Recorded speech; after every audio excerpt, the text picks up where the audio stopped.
Good morning! Ngayon mayroon akong dalawang puso ng saging na saba. Lulutuin ko ngayong umaga para sa pananghalian. Dalawang putahe ang gagawin ko dito. So ito yung nasa bandang loob ng puso ng saging. Ayan, naging. Ayan, in-slice ko na ng maliliit. Tapos meron akong luya, kamatis, sibuyas, iodized salt, at suka. So, gagawin natin, halo-haluin lang natin yan. O, ayan, ito na ang aking kinilaw na puso ng saging. Pag nahalo nyo na lahat, titikman nyo na lang. Kung kulang sa alat or sa suka, dagdagan nyo na lang.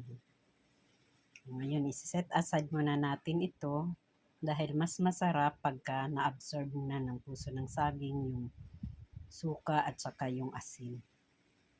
Ayan. Thank you sa panonood.